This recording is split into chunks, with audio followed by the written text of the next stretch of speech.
There's an ancient Ukrainian folk song that was written to mark the fresh beginning of spring. We know its melody from the Christmas carol called The Carol of the Bells, but the original version was actually sung at this time of the year, and it tells the tale of a swallow flying into a home after the winter to promise the family a new season of joy, happiness and plenty. It's hard to imagine such a hopeful scene for the people of Ukraine this Easter. Peace and prosperity seem a distant dream. I expect it's much easier for them to meditate on the pain of Good Friday or on the emptiness of Holy Saturday than on the joy and happiness of Easter. And yet, the risen Lord's first words to his disciples were, "Peace be with you."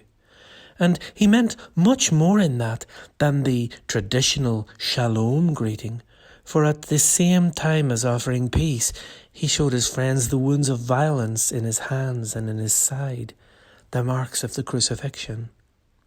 So Easter peace is offered through the blood of the cross. He's both the crucified and the risen Saviour. He is one who's acquainted with suffering. On Easter morning, the disciples were still in hiding. They were locked away in fear and terror, shell-shocked by the trauma of seeing their hero, their Prince of Peace, tortured, mocked, and horrifically nailed to a wooden cross. But the risen Lord seeks them out. He enters in behind the locked doors and walls of their fear and isolation. He brings them a peace that the world cannot give, and he reassures their troubled hearts that death and evil will not have the last word. "Peace be with you," he says. "Do not be afraid." Easter peace, then, doesn't deny the reality of suffering and death, and how much the world today needs to hear that message.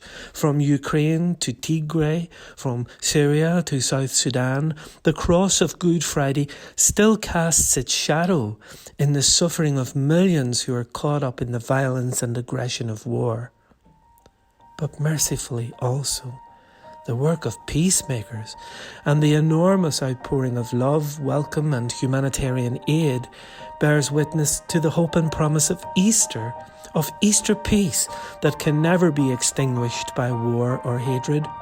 One day families will be reunited, homes will be rebuilt, livelihoods restored, and the deafening noise of bombardment will give way once more to the sounds of bells ringing and birds singing. On this Easter morning, I wish you Christ's gift of Easter peace, for yourselves personally, and for your families, for our country, and for the world. Happy Easter, and God bless you.